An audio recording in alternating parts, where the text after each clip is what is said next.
শিক্ষা সংক্রান্ত গুরুত্বপূর্ণ আপডেটগুলো পেতে হলে অবশ্যই শুভেন্দু ই একাডেমি চ্যানেলটি সাবস্ক্রাইব করুন। পাশে থাকা বেল আইকনটিতে ক্লিক করে ভিডিওটি বেশি বেশি করে শেয়ার করুন। নমস্কার, আমি শুভেন্দু। আমার ছোট্ট চ্যানেলে আপনাকে স্বাগত।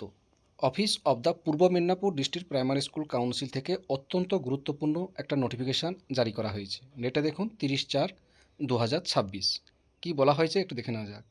এখানে বিষয়টি বলা হয়েছে যে general assembly election West Bengal, অর্থাৎ যে বিধানসভা নির্বাচন হয়ে গেল, তার জন্য যে 4 তারিখ যে রেজাল্ট বেরোবে, তার জন্য পূর্ব মেদিনীপুর জেলার সমস্ত প্রাইমারি স্কুলগুলো সকাল স্কুল হবে, অর্থাৎ 4 তারিখ সকাল মর্নিং সেশন হবে।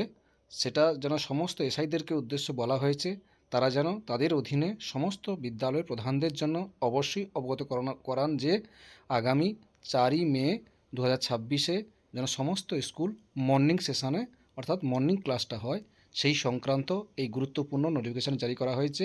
পূর্ব মেদিনীপুর ডিস্ট্রিক্ট প্রাইমারি স্কুল কাউন্সিলের চেয়ারম্যান এই গুরুত্বপূর্ণ নোটিফিকেশানটি দিয়েছেন, সেটাই আপনাদের সঙ্গে শেয়ার করলাম। আশা করি বাকি ডিপিএসসিগুলো থেকেও একই রকমই অর্ডার বেরোবে যে সামনের সোমবার যে ভোট গণনা আছে সেই দিন প্রতিটি বিদ্যালয়গুলোকে সকাল স্কুল করার জন্য। যাই হোক, ভিডিওটি ভালো লাগলে অবশ্যই লাইক দেবেন। ভালো থাকবেন, সুস্থ থাকবেন। ধন্যবাদ।